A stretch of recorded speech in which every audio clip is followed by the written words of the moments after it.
on avait parlé du conditionnel, n'est-ce pas? Oui, oui, oui. On l'avait terminé? Oui. Hein?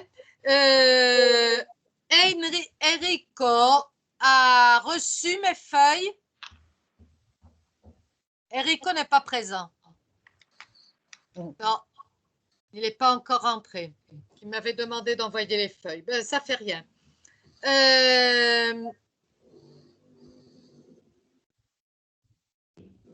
Je voulais... Ah, j'avais pris note. J'avais pris note d'une... qui est-ce qui m'avait demandé la traduction de la tarte au boyau farcie de brebis? Non. Oui, je l'ai reçu. Oui, ma chi è che me l'aveva chiesto? Ah, je sais pas. Moi, no. Perché io avevo preso nota e mi sono fatta la ricerca, ma non è neanche francese, Ah, è scozzese. Oui. Ah, Forse. Ça s'appelle le haggis. una C'est quelque chose d'un peu particulier. Bon, mais de toute façon, qui me l'a demandé n'est pas là encore. Donc, moi, je vous ai envoyé quand même la recette. Je dois dire, je suis une personne qui aime manger et faire à manger, mais quand j'ai lu, j'étais quand même un peu sceptique.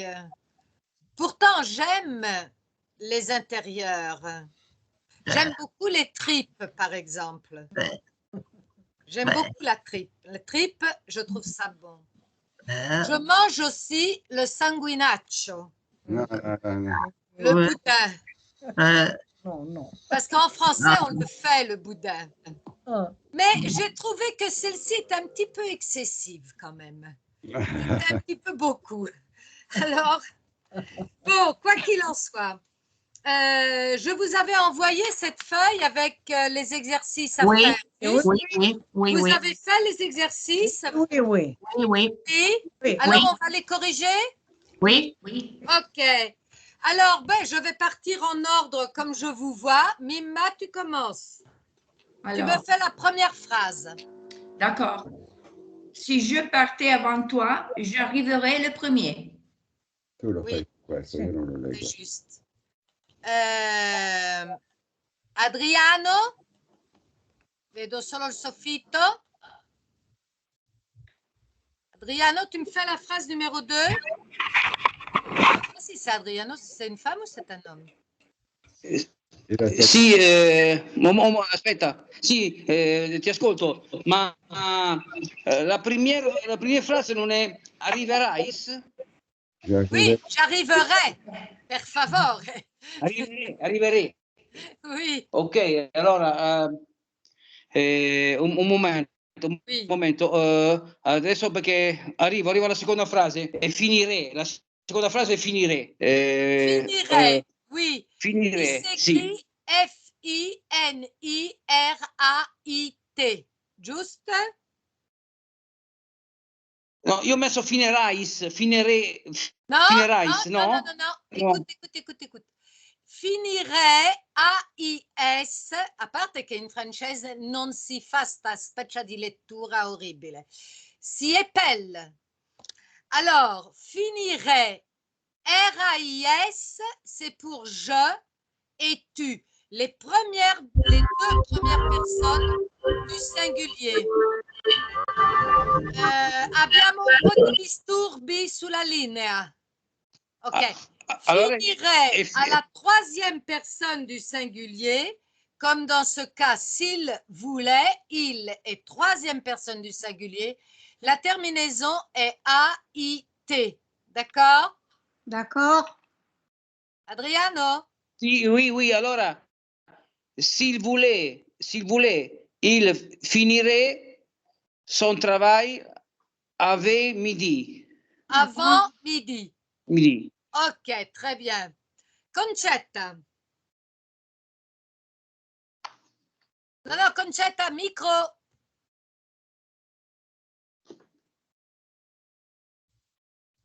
Vai.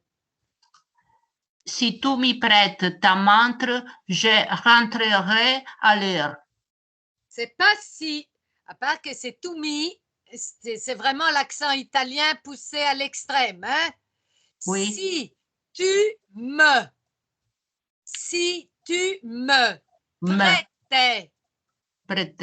hein, si tu me prêtais ta montre, je rentrerai à l'heure. C'est À l'heure. exact, c'est juste. Prête. Francesca?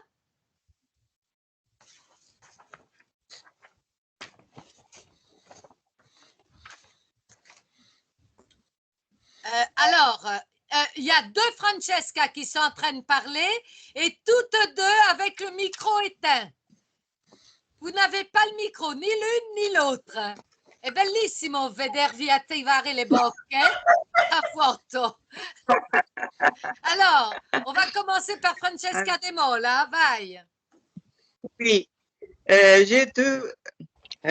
pardon. Oui. Si tu fermerais la fenêtre, Non, si tu la pluie fermerais, ne... non.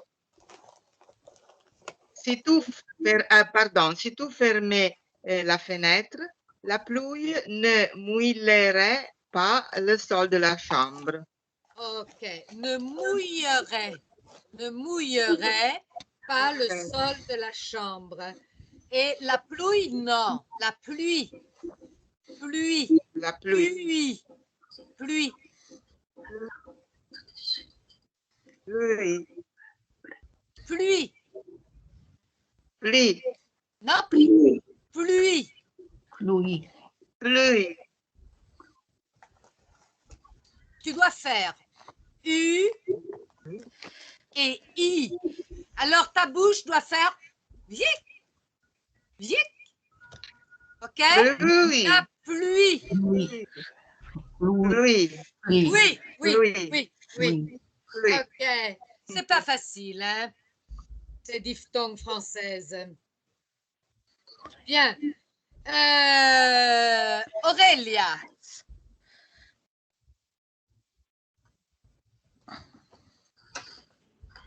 Quando Aurelia? iniziamo, attivate il microfono, quando finite chiudetelo. Molto Sì. semplice il passaggio. Aurelia, il microfonino.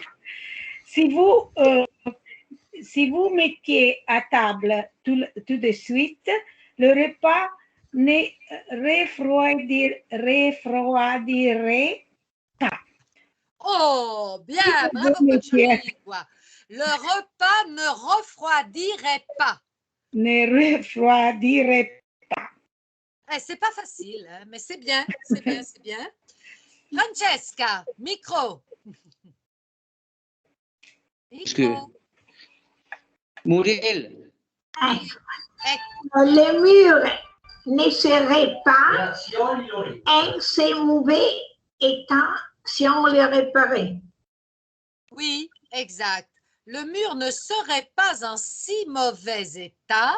Vous remarquez, je dois faire les liaisons. Le mur ne serait pas en si mauvais état. D'accord? Si on le réparait. Effectivement, là, vous avez une inversion, c'est-à-dire la particule à l'imparfait, la partie de la proposition à l'imparfait est après, pas avant. Je continue avec Pinuccia. Si, bonjour. Bonjour, Muriel. Il faut si chaude que si nous passions 3 jours sans arroser le pelouse,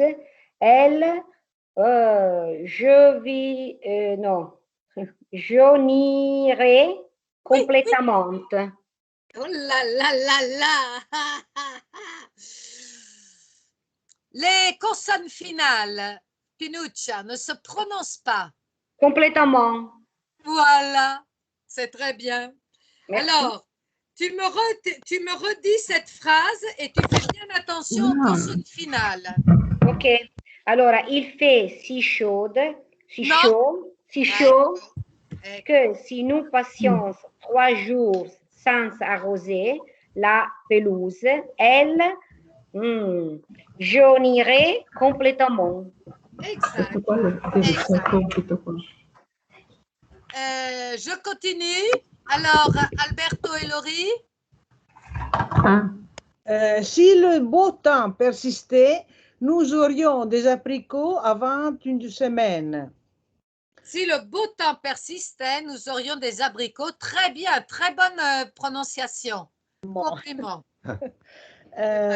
Si vous n'entreteniez pas aussi bien votre voiture, elle aurait sans arrêt besoin de réparation. Parfait. OK. En réalité, Laurie a lu pour Alberto et pour elle. Ah oui. Maintenant, Fiorella. Ah ouais, là-bas.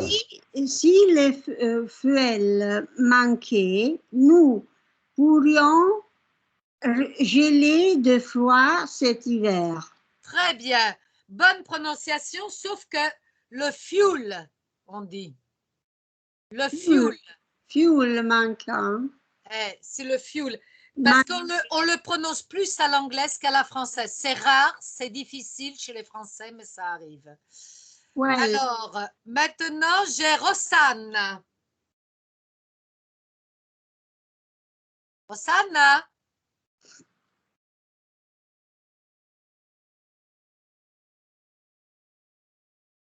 Rosanna a disparu. Rosanna a disparu. Mima?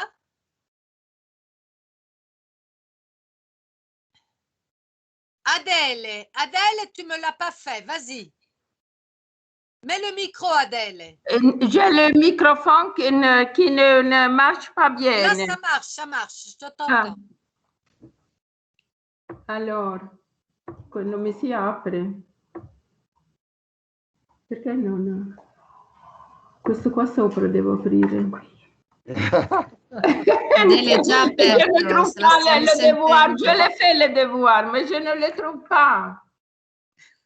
J'avais un problème avec le tablette.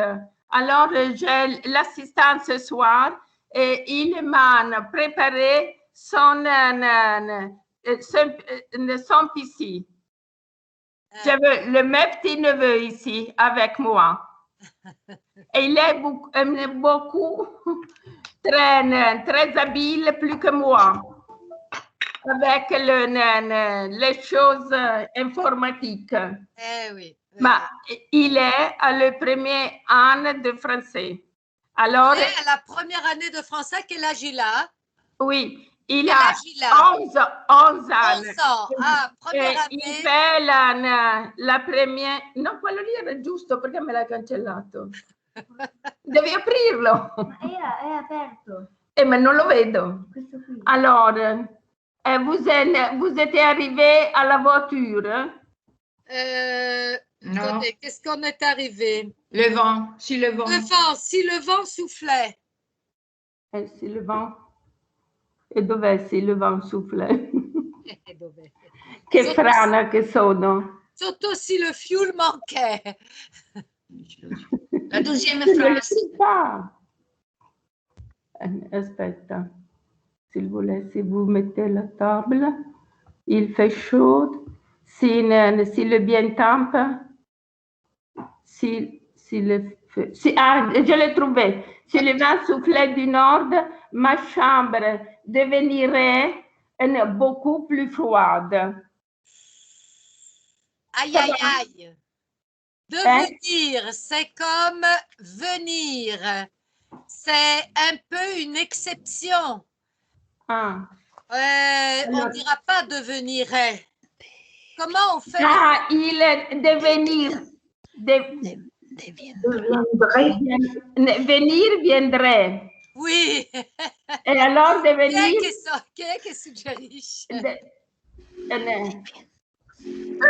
Deviendrait. Exact. Deviendrait. À qui je dois faire les compliments? Au neveu ou à la grand-mère ou la tante? Je n'ai pas compris. C'est le fils de ta fille ou le fils de ta sœur? Non, c'est le fils de ma fille. Alors, c'est pas ton neveu. C'est mon petit-fils. C'est mon petit-fils. C'est le petit-fils. Et je suis sa grand-mère. Exact. Je vais un peu en confusion. Non, non, mais c'est normal parce que en italien, vous avez le même mot pour dire neveu ou petit-fils. Oui. D'accord? Bien. D'accord, Ceci merci. dit, on continue avec qui je continue? R qui lève la main. Rosanna. Rosanna a rien Mi gagné. sente? Mi Oui, sente? oui. Oh, bene. Si vous parliez Non, un parier, jour... non, partier. Non, À partir, scusa. partier. Si vous partiez un jour plus tard, vous pouviez participer à la fête de dimanche soir. Non. Non. Si vous partiez un jour plus tard, vous... Pourriez. Attention, tu dois penser au futur. Le futur de pouvoir, c'est quoi? Je pourrais. Oui. Alors, vous Pourrais. Vous Pourriez. pourriez. Vous Pourriez. pourriez. Vous Je pourriez. pourrais, tu pourrais, il pourrait, nous pourrons, vous pourrez, ils pourront. Futur. Conditionnel, je pourrais avec AIS, tu pourrais, il pourrait, nous pourrions, vous pourriez, et il pourrait AIENT pour le pluriel. D'accord? D'accord. C'est clair. Bien. Qui c'est le M? Mima l'a déjà fait. Vous l'avez tous fait? Arrive. Oui. Mima, tu l'as déjà fait? Oui, je l'ai déjà fait. Eh bien, tu en fais un autre. Bon, d'accord. Alors, si Noël tombait dimanche, il faudrait rattraper le jour férié que nous manquerions. Exactement. Il faudrait. Exact. Et je remonte la pente et je suis à Fiorella. Fiorella. Si on pouvait utiliser l'énergie du soleil, on éviterait beaucoup de pollution. Oh, Fiorella. On évite. Éviterait. Eh oui, parce que on est pronom personnel, troisième personne du singulier. On éviterait. Éviterait beaucoup de pollution. Exact. Bien. La suivante, Laurie ou Alberto? Alberto, que je n'ai pas entendu. Allez. Micro.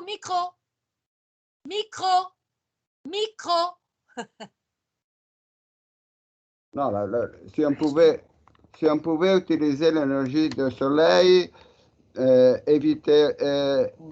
on éviterait beaucoup de pollution. OK. En prêtant 100 francs à la sœur, tu lui rendrais bien service. OK. Alors, en prêtant 100 francs à ta sœur, c'était, però forse non si vede bene. Je continue avec Pinuccia. È un po' troppo piccola. Voilà. Allora, s'il respectain. No, s'il respectain. No. Oh, mamma. Respectait. Mamma mia. Allora, s'il respectait les plantes du parc, les promeneurs laisseront au jardinier plus de temps pour entretenir les arbres. Oui, non lassera.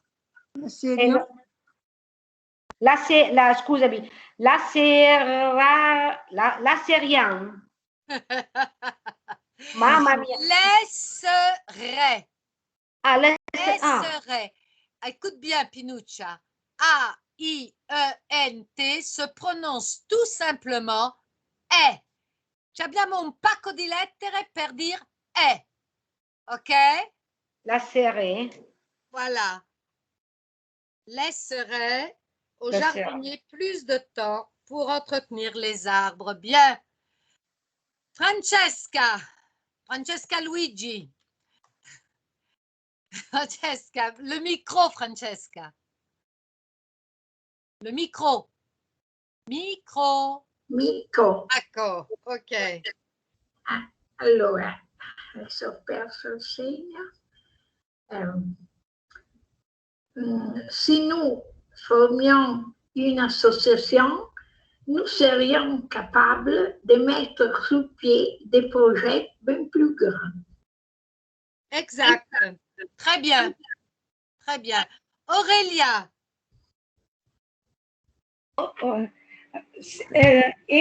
Dunque, en baissant le chauffage le soir, nous arriverions à économiser une bonne quantité d'argent. Exact. Très bien. Je continue, Francesca. De Mola.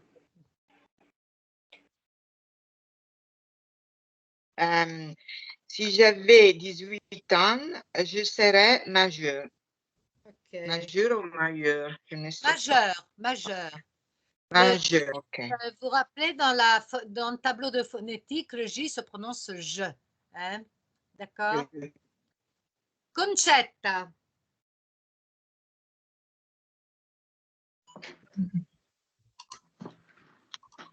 Alors, si nous gagnons ces matchs, on nous opposerait à une autre équipe. Exact. Adele.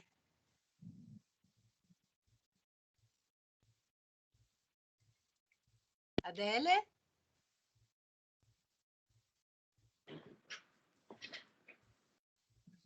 Adele, tu y es? Adele, il n'y est pas. Mime.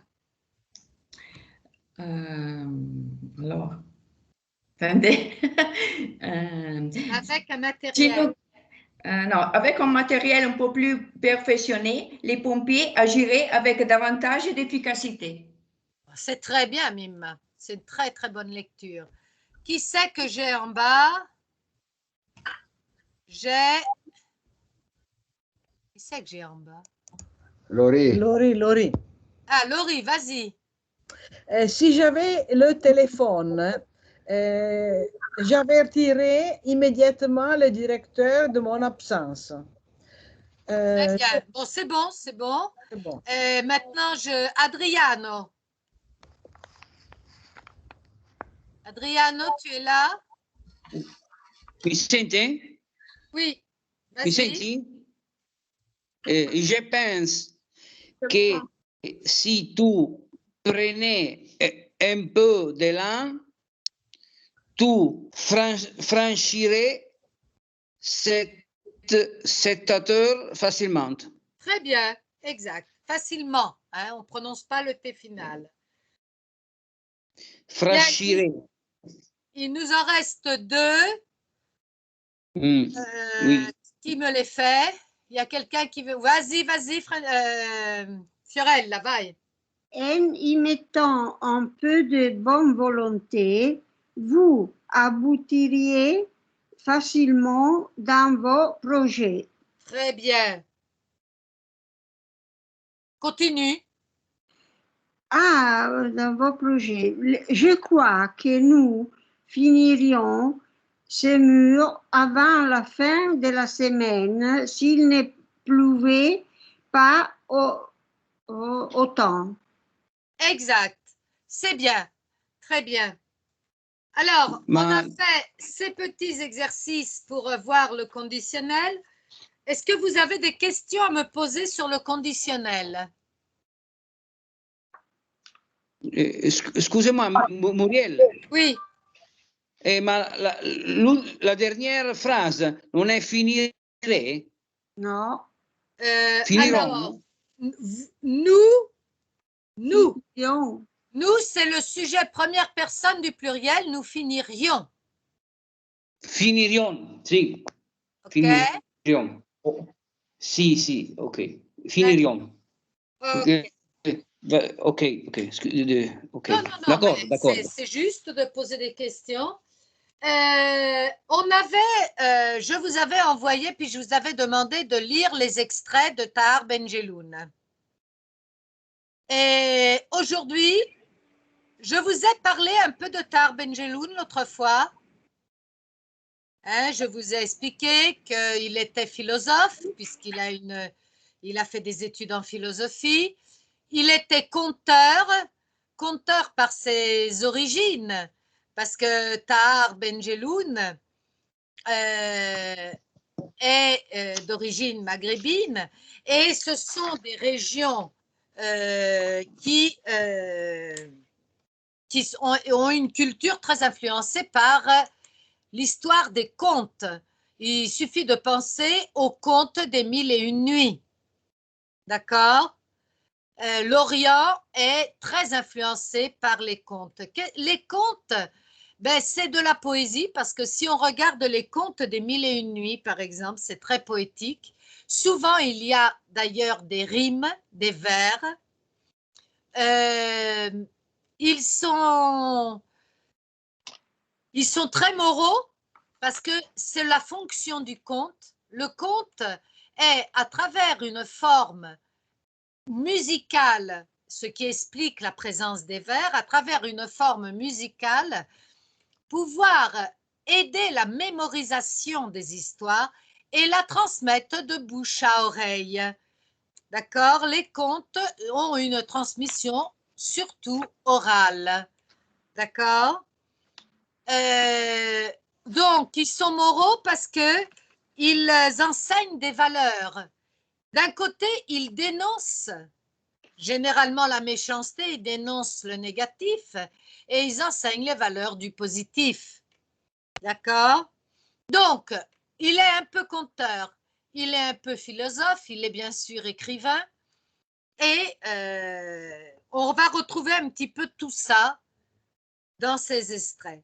Alors, je vous avais demandé de me choisir un passage que vous avez particulièrement apprécié et puis d'expliquer pourquoi.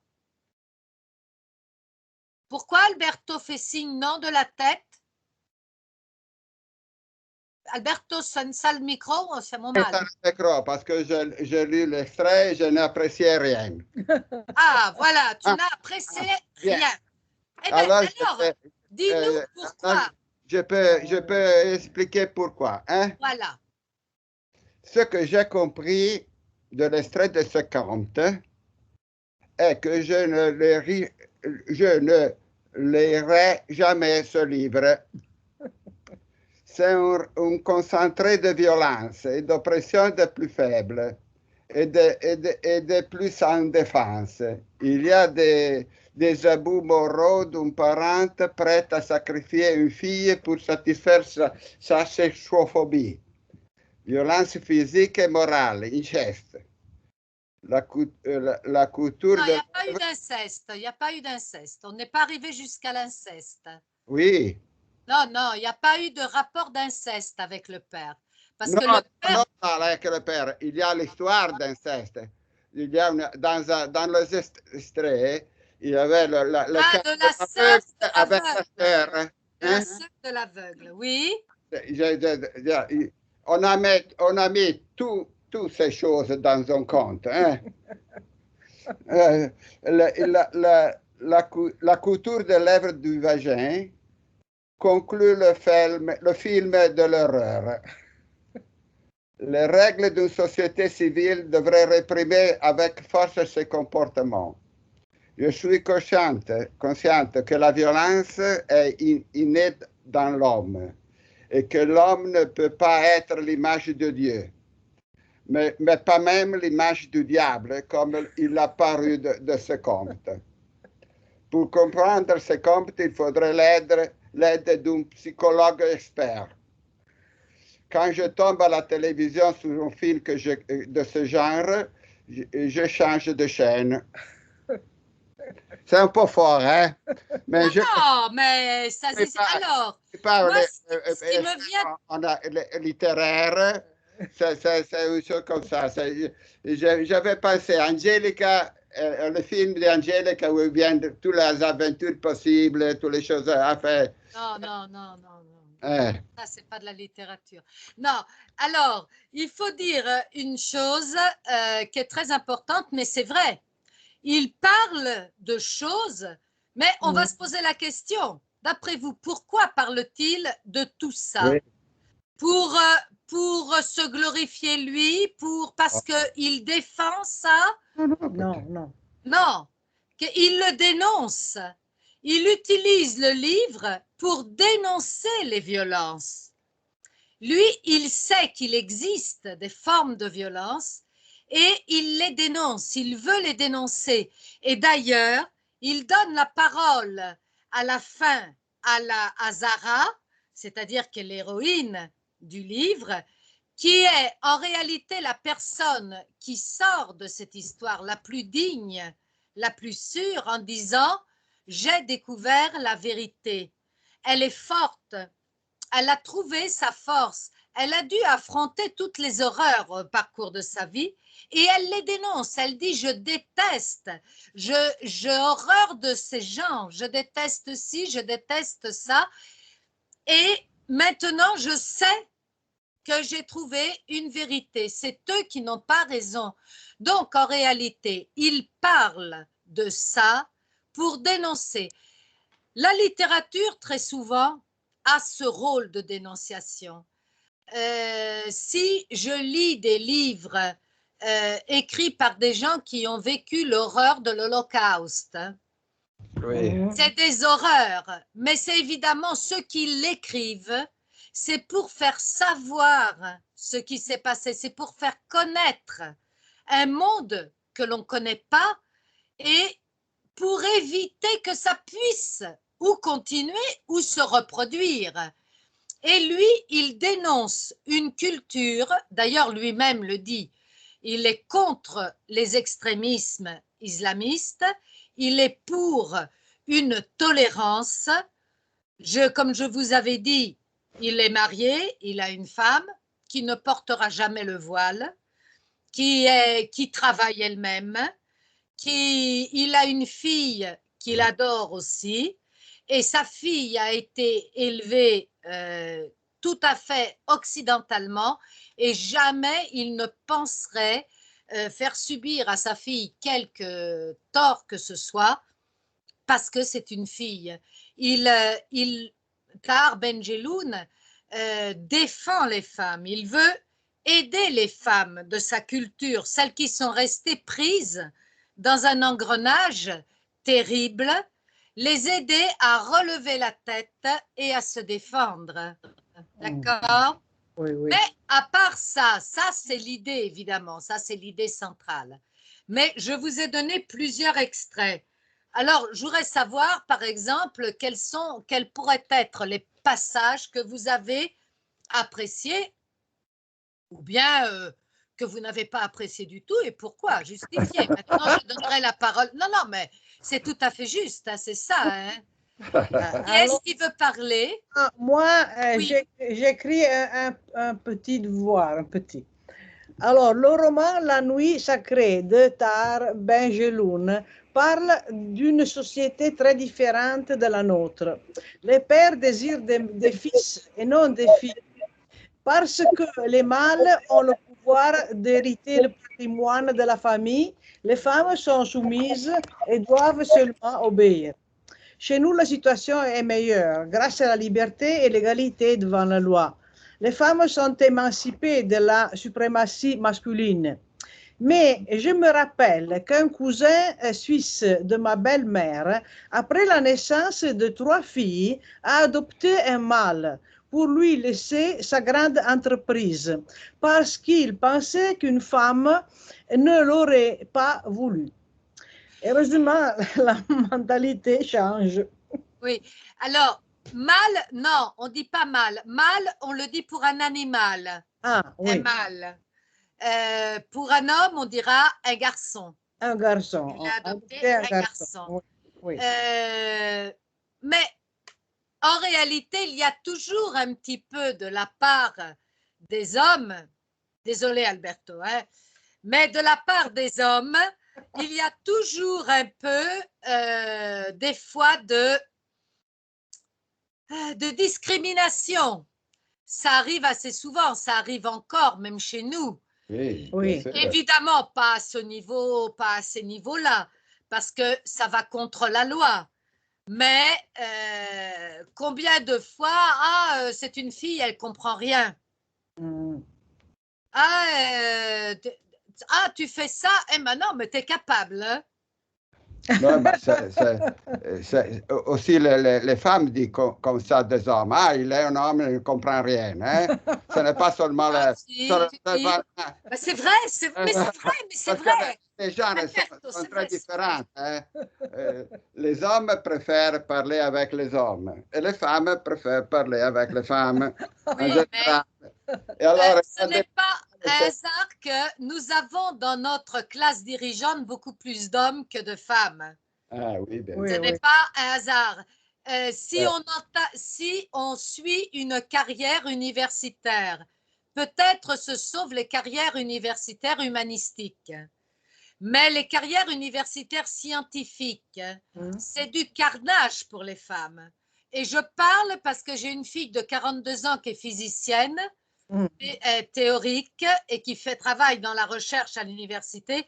Et plusieurs fois, ma fille, je l'ai vue se mettre en colère parce que ou tu te comportes comme un homme, mais comme elle a eu 42 ans, vers l'âge de 37 ans, l'horloge biologique a commencé à fonctionner et elle avait envie quand même d'avoir un enfant. Et bien, ça lui a créé des tas de problèmes. Parce que jusqu'au fait qu'elle vivait comme un homme et qu'elle ne pensait pas pouvoir affronter une maternité, tout allait très bien. On la portait sur la paume de la main.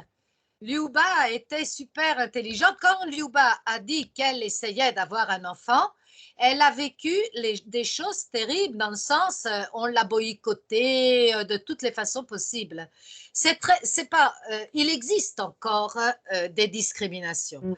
Évidemment, ce n'est pas des discriminations aussi violentes parce que la loi, effectivement, la loi ici nous défend, heureusement. Mais c'est vrai, souvent des papas qui n'ont pas de garçons sont un peu déçus. Je dois dire, c'est un peu partout parce que moi, par exemple, ma sœur a eu 4 enfants. En France, on fait assez facilement les enfants. Elle travaille, elle a toujours travaillé, mais elle a eu 4 filles. 4 filles. Alors, Alain, son mari, il dit, c'est encore une fille. Elle dit, bon, écoute, si tu veux, on peut tenter pour le 5e. Il a dit, non, j'achète un chien. Il a acheté un mâle. Un mâle, oui, un chien. Un chien, je dis le mâle. Il a acheté un chien qui s'appelait Jack. Je me rappelle. Parce qu'il disait, je dois avoir au moins une référence masculine à la maison. Sinon... Donc, ce n'est pas méchant, évidemment. C'est même sympathique. Mais c'est vrai. Je crois que des fois, on a un peu de difficultés. Ceci dit, Alberto, c'est vrai que nous aussi, on n'est pas toujours très gentils avec ces messieurs. C'est évident. Mais on se défend. D'accord? Alors, je voudrais ajouter un petit peu une chose qu'a dit Laurie avant pour la personne qui avait adopté un fils, un enfant, un garçon. Et je lui avais demandé, mais pourquoi tu ne prends pas le mari de ta fille et lui donne comment se dit? Entreprise. Ton entreprise. Il m'a répondu parce qu'il est crétin, il est stupide. Il ne peut pas prendre une entreprise. J'ai pris une entreprise et je ne peux pas le donner à une personne que je pense qui est stupide. Alors, comment... Parce qu'il pense qu'un fils sera certainement plus intelligent. Bah. Oh, non, il ne pensait pas ça. Il pensait qu'il faut connaître les personnes avant de donner de pouvoir, non, de pouvoir, une chose qu'il avait construite pendant toute la vie. Toute la vie, enfin, on ne peut pas donner au mari de la fille qui n'était pas capable.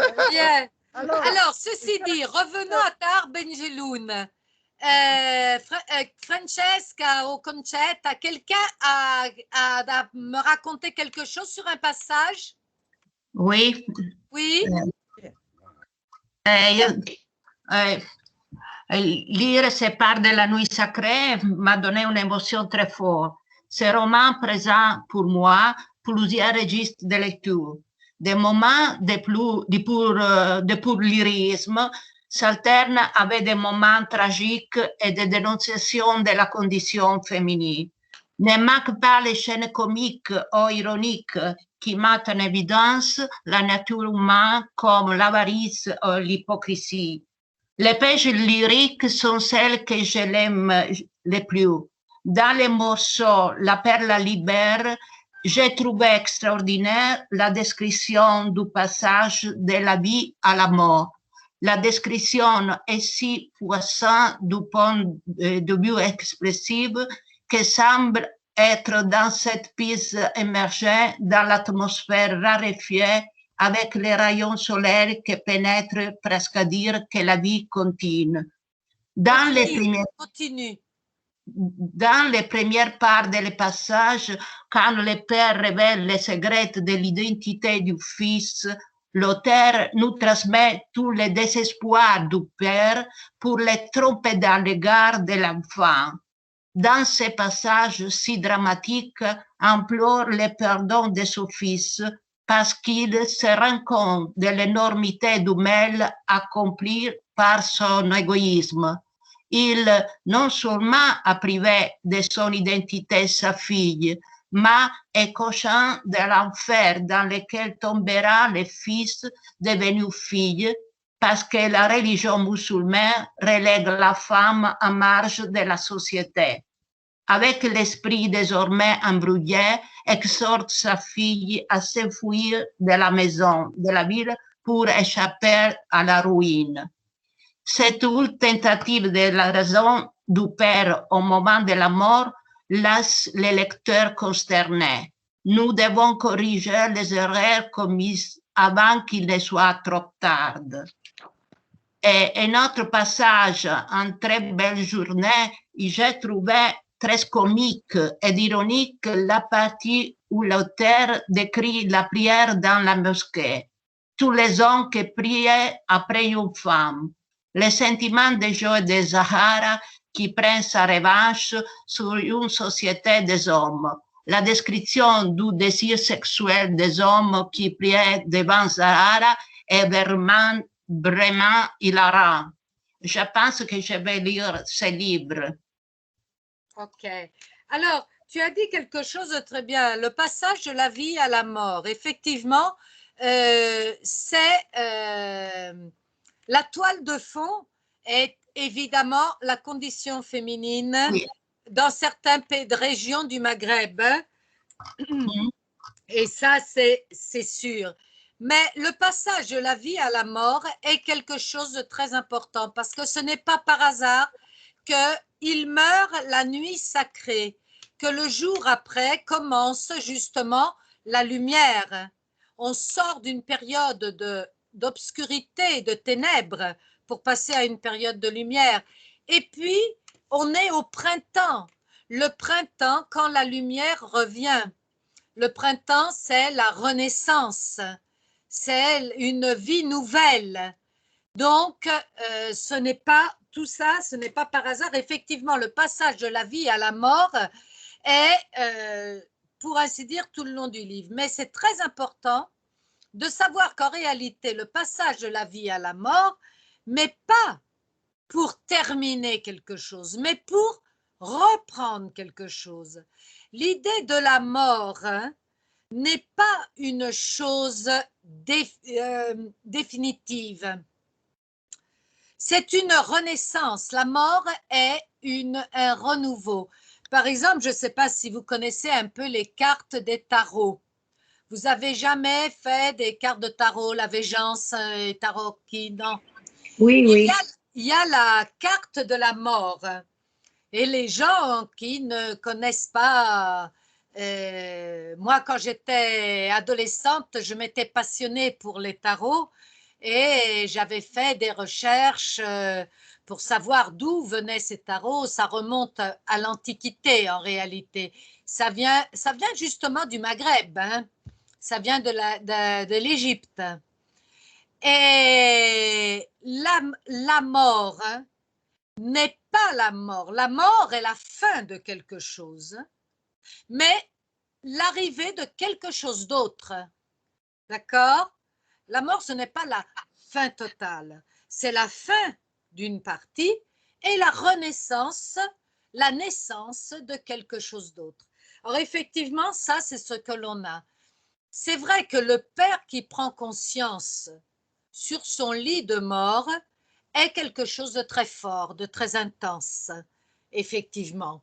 C'est quelque chose de très fort, il se rend compte du mal qu'il a fait et il implore le pardon et pour cela il veut être seul avec Ahmed.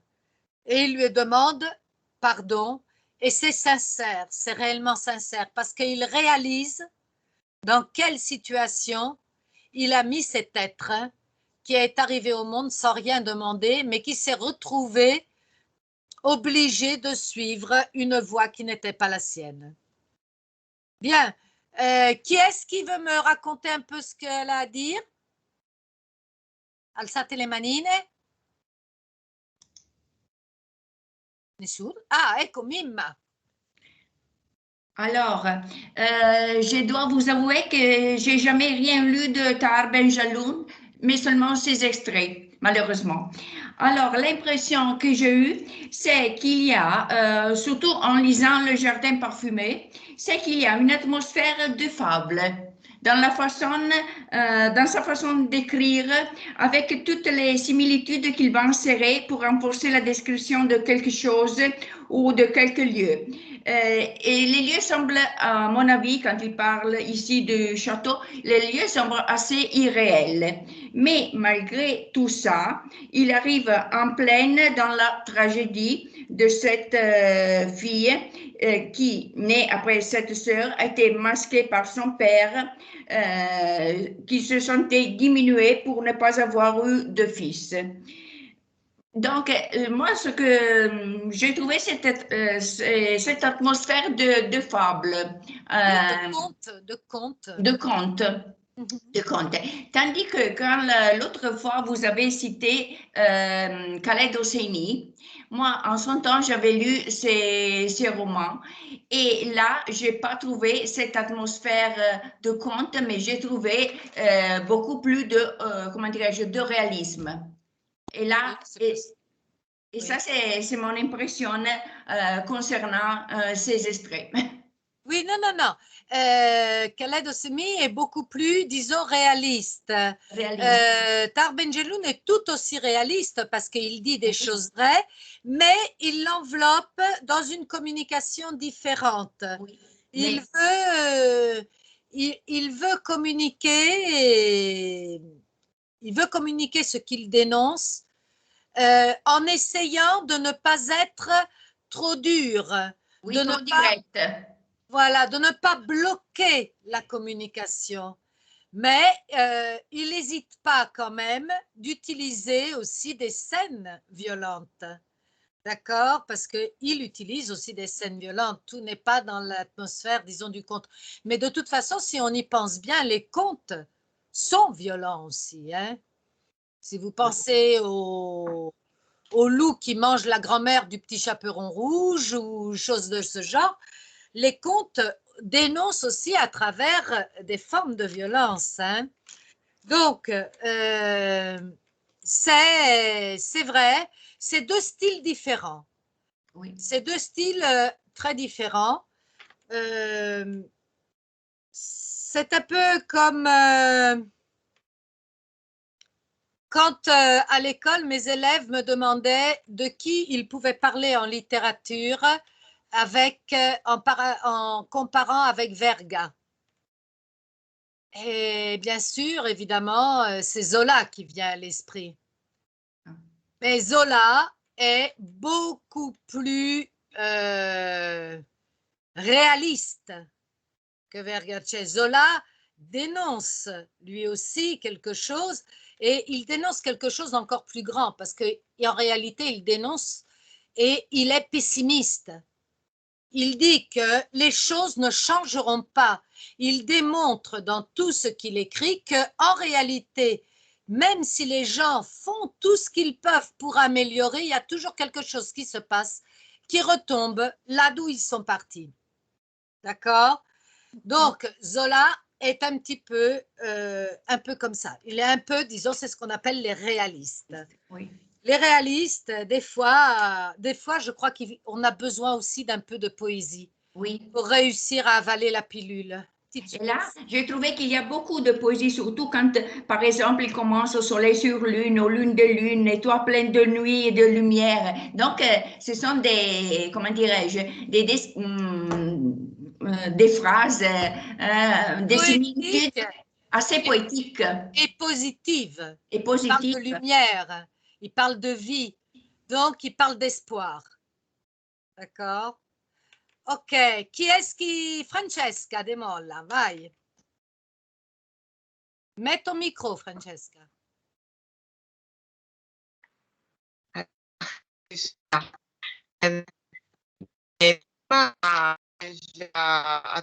dit tout, je pense. Après, c'est spécialement... On a un problème de transmission. Attends, Francesca, j'entends ta voix de façon intermittente. Moi,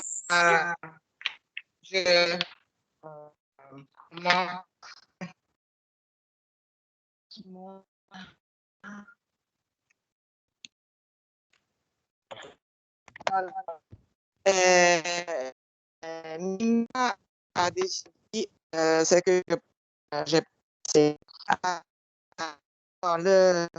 j'apprécie seulement le parfum. Est-ce que tu entends? No, Francesca, è un problema di connessione che sta avendo. On entend de façon intermittente. Désolée. Est-ce que tu m'entends? Oui, là un peu, vas-y, essaye. Je dis que j'apprécie. Non.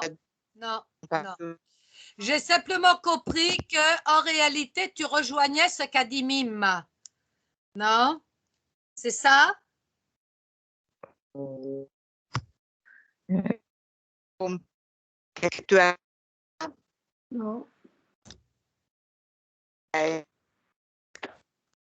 Oh, c'est pas le jour, hein? On s'entend pas. Qui est-ce qui... Fiorella, tu veux me raconter quelque chose sur la nuit sacrée? Non, merci. Non, merci. Non, merci. Mais tu n'as pas lu les extraits? Pas tout. La prochaine fois. La prochaine fois. Francesca. L'autre Francesca. Je trouve des tests très difficiles. Parce que je lis en italien en plus et je trouve c'est difficile en italien tout expliquer exactement les résumés. Et c'est pas possible pour moi faire non, Francesca, je ne te demandais pas un résumé, je te demandais un passage qui t'avait plu, qui t'a marqué, seulement un passage. Des passages de Claudio, une très belle journée. Une très belle journée. Parce que les simples et semplices des premières phrases, je trouve très expressive. Mhm. Les morts, en les récitant des versets du Coran mal appris, mal dit ou dit avec les conditions des corps de qui c'est pour faire croire que le message est un bon bois. C'est terrible, cette phrase. Elle est où cette phrase? Je suis en train de la chercher. C'est page une très belle journée. Oui. Très belle journée. La fin de la première phrase. La fin de la première phrase. Les cimetières. Hein? Ecco, les Ou les cimetières morts. ou les morts. Ou les récitants de versets du Coran, mal appris, mal dit, ou dit avec la conviction du corps qui a faim et qui se dandine pour faire croire que le message est en bonne voie. Et c'est terrible. C'est terrible parce que c'est une dénonciation. C'est une dénonciation sur ceux qui instrumentalisent le Coran pour réussir à dominer, à contrôler les esprits. Mais en général, disons que les musulmans ont un peu poussé, comme on dit en français, un peu loin le bouchon ces dernières années. Mais en général, souvent les religions utilisent, à part peut-être la religion bouddhiste, mais je ne suis pas sûre, utilisent souvent des choses qui font peur pour convaincre. Il suffit de voir, par exemple, les décorations gothiques avec tous les monstres, les gargouilles, etc., qui étaient en réalité pour dire au peuple, regardez que si vous ne faites pas ce qu'on vous dit, vous irez en enfer et vous trouverez tous ces monstres. Hein, comme Bosch le représente très bien dans ses tableaux, par exemple. Hein. Oui. Donc, en général, c'est vrai, c'est très dur. Ce qui peut nous sembler encore plus dur, c'est que ça, c'est dit au XXIe siècle. Enfin, au XXe siècle. Il était encore au XXe. D'accord? C'est sûr que c'est très dur. C'est dur, hein?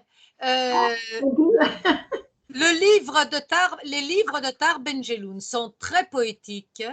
Ils dénoncent, ils sont très intéressants, ils sont très profonds, mais ils sont aussi très durs en réalité. Très dur. Eh oui, oui, oui. Si vous ne voulez pas lire quelque chose de dur, ne lisez pas Tahar Ben-Jelloun. Ok. Alors,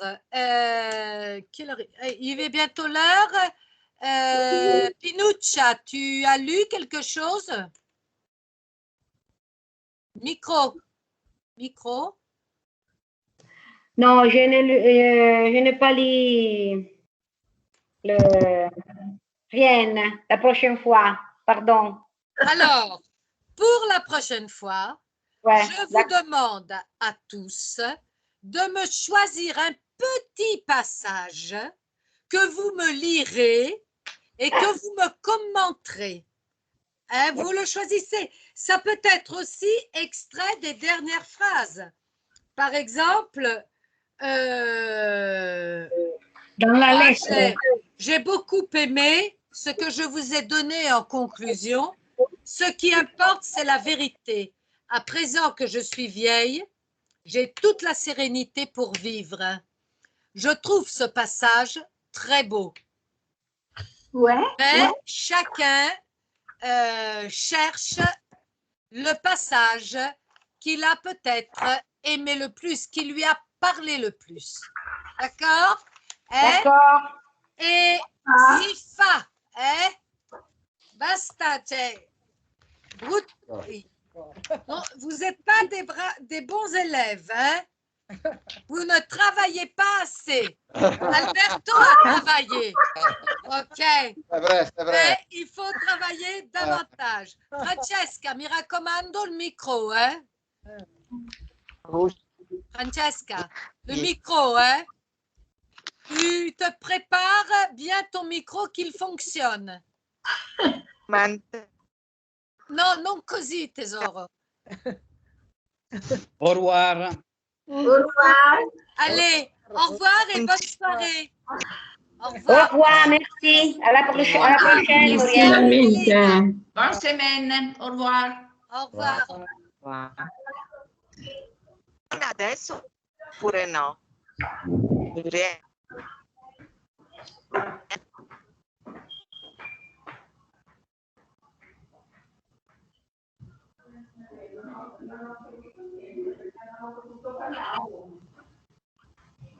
Non so perché soltanto alla fine non l'ho neanche salutato, mi sono arrabbiata. Ma questo qua, che cosa hai fatto che non si... Non si apre Teams. Non si apre più niente. No, faccio Teams. Ma che cosa hai fatto tu? Niente. Adesso vedo se posso, qua l'ho, su questo l'ho. Ah, forse ora no, però vabbè. Che cos'è questa casa? Così.